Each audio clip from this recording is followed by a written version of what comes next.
Today's story is called The Uncorker of Ocean Bottles.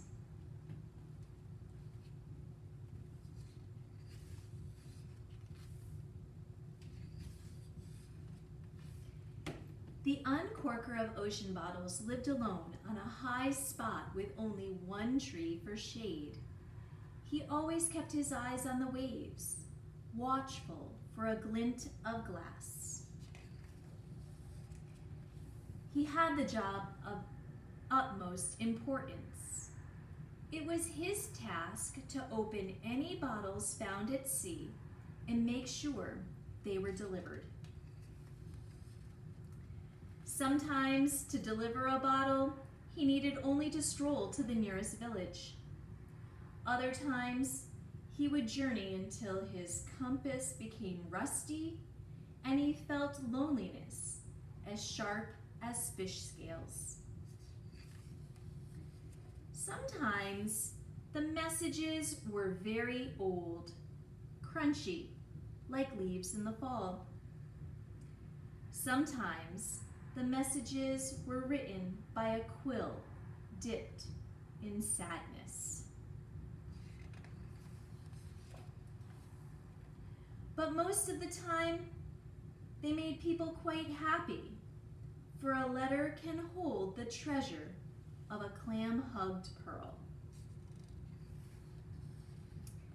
While the uncorker of ocean bottles loved his job, he couldn't help but wonder if he would ever receive a letter.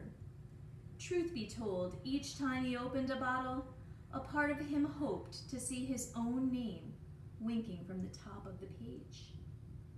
But then he remembered that this was about as likely as finding a mermaid's toenail on the beach. For he had no name, he had no friends, he stank of seaweed and salt and fishermen's feet. No one would ever write him a letter.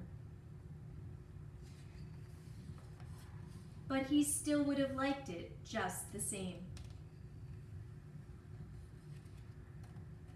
One day, the waves tipped their white postman hats to the uncorker and delivered a bottle with a very peculiar letter inside. I'm not sure you will get this in time, but I'm having a party tomorrow, evening tide, at the seashore. Will you please come? Oh dear, said the uncorker. He had no idea who the letter was for or where to deliver it. But the truth was he was very curious. He had never been invited to a party before, and he suspected he might like to go. First, he visited the maker of cakes. Pardon, said the uncorker, but do you recognize this print? The cake maker studied the note. I don't recognize the script, he finally said, but oh, how I love a seaside dance. And the uncorker moved on. He asked the candy shop owner. He asked a woman buying chocolate-dipped treats. He asked a young girl in a green dress. Sorry, each one sighed, though I do wish I'd received an invitation to such a party. The uncorker asked a seagull, a sailor, and a one-man band, but nobody could claim the letter. Nobody in the sky, or sand, or sea. The uncorker felt very low. This was the first time he'd been unable to deliver a message.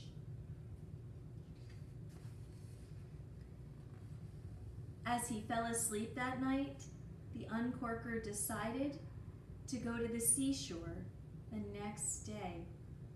He would go and apologize to the writer of the note. The uncorker of ocean bottles arrived early, carrying a handful of his favorite seashells. He thought it might be rude to show up uninvited and empty-handed.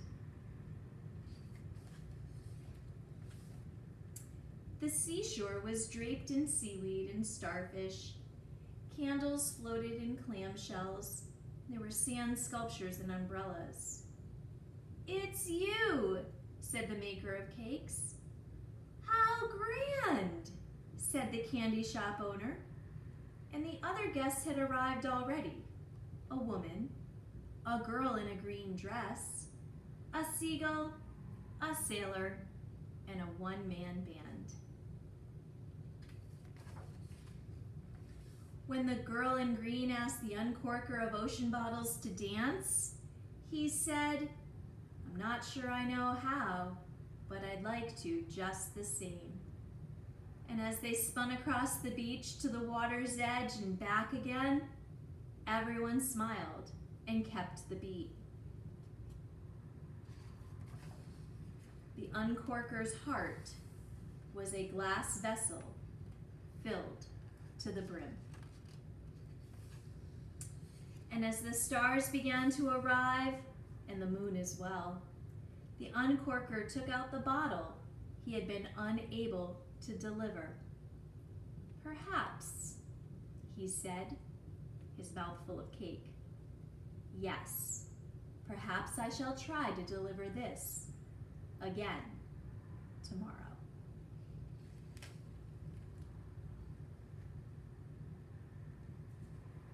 The Uncorker of Ocean Bottles.